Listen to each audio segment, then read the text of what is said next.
All right, let's get practicing in QuickBooks Online. Grab the link below so that you can follow along.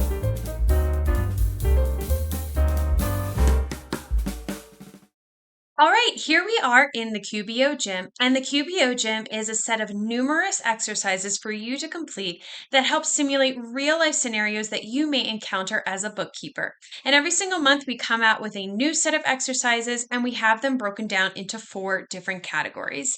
So today, we are going to be focusing on the strength training section for July. Which is a focus on locations and classes. At the top here is a video about what's going on in Craig's world this month. He is our fictitious business owner. Further down is an interactive quiz to test your knowledge on what you just watched. And then further down are all of the exercises within this section. So today we are going to focus on practicing setting up a new location.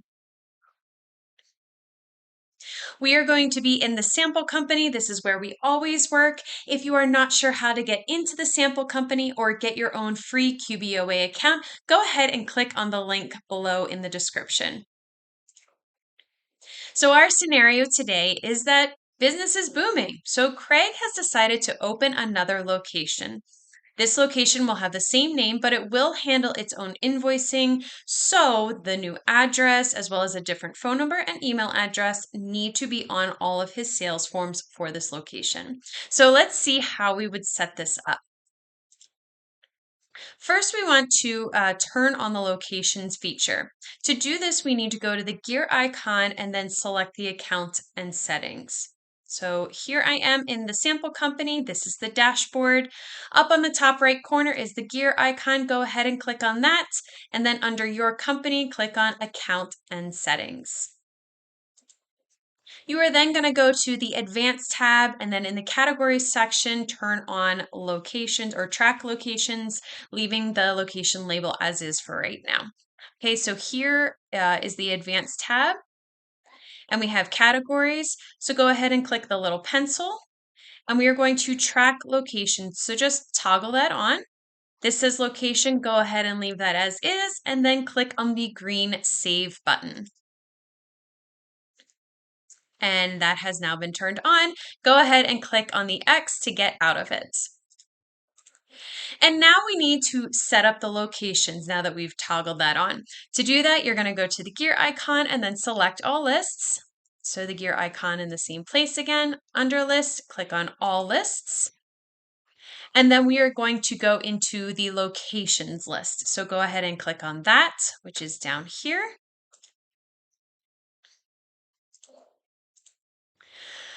Okay, so there are 2 different ways that we could handle the main office location. One option would be to create a location for both the main office and the new office.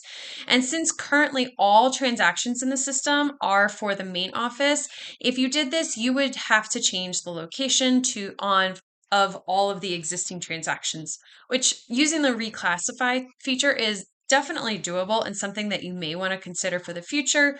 But for this exercise, we are just going to be creating the new location. So we'll see later how this affects reports and why you might want to do it differently. So we're going to call the new office East. Pretty original, right? So you're going to go ahead and click on the green new button and then complete the form. So the green new button is over here. Click on that. We are going to name this East. And then we are going to be looking for the one that says this location has a different address where customers contact me and send payments. So that one is this fourth one, 1, 2, 3, 4, fourth one down. And now we are going to fill in the new address. I'm going to just copy over this just to make it easier for myself rather than going back and forth. So I'm just going to copy that text and then just paste it here. And then adjust this as is. So this is Albany, and then it's New York, and the zip is 12212. And then I'm going to get rid of the rest of this and delete that. Okay, so now we have the new location in all the proper fields.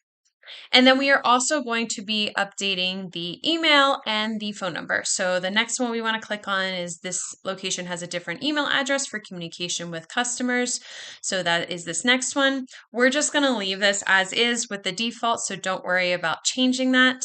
And then the next one is this location has a different phone number where customers phone me. And then this is the phone number. Again, I'm just going to copy over it just so I have it to move forward. Which is this last one here.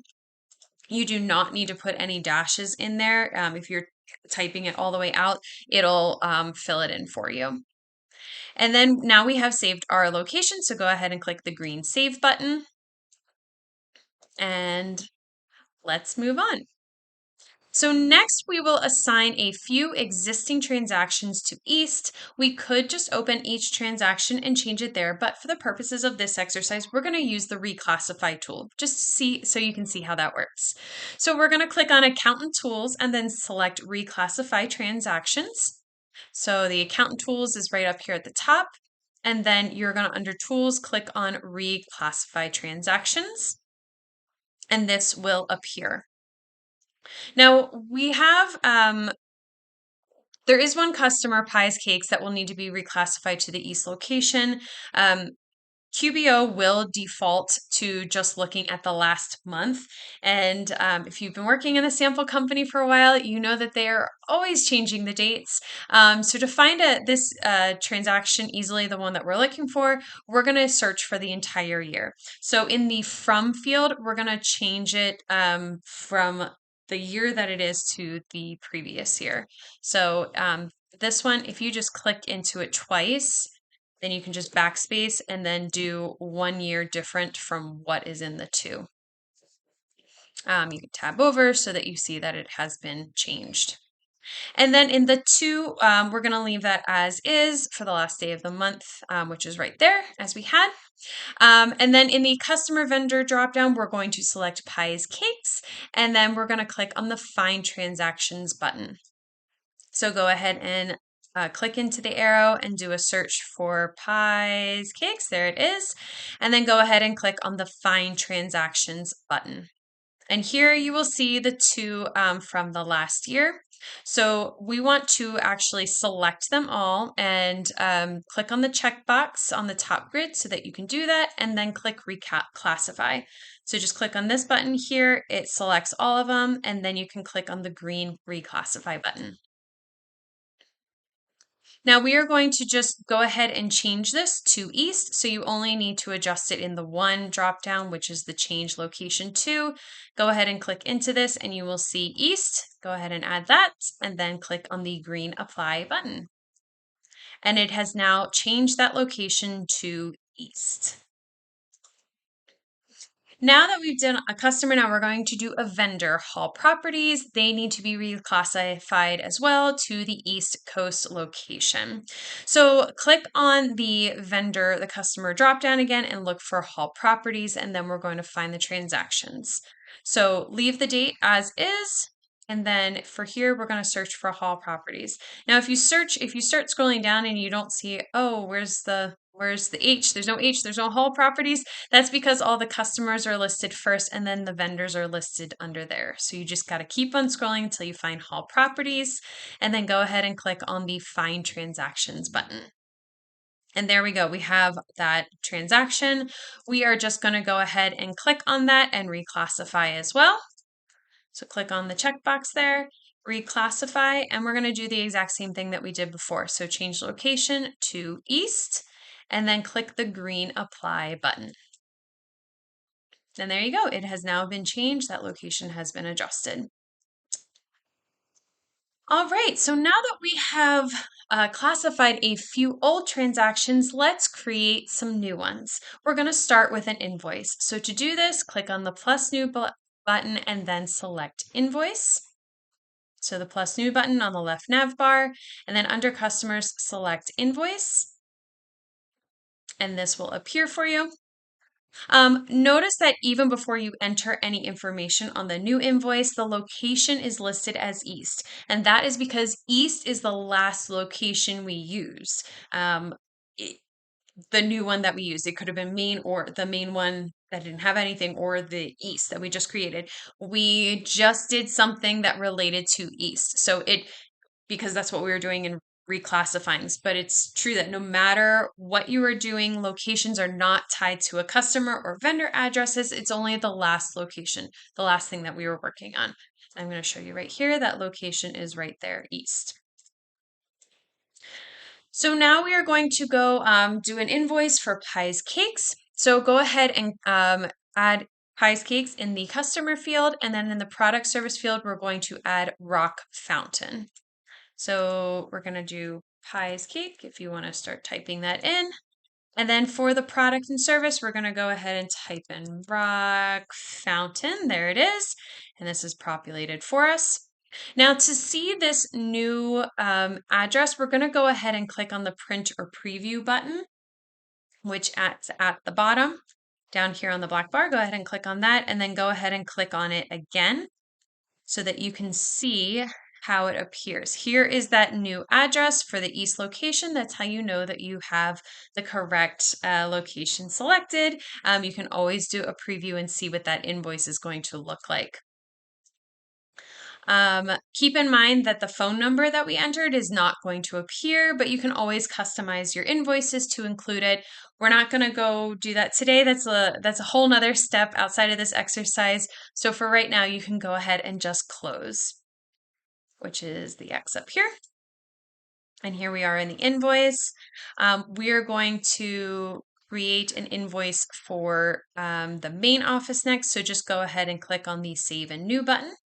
Down here, click on the arrow, and then you will see Save and New. Go ahead and click on that. And a new invoice has appeared for us. Now again, you're going to notice that the location field is set to east. This is because the last transaction, which was the invoice that we just created, we used east. This field, this location field, represents Craig's location. That is the office that we are sending out the invoice and that we will receive payment from. But Craig's customers can have multiple locations. We saw this in the warm-up section and with Sunshine Family Store, but we're going to do it here as well.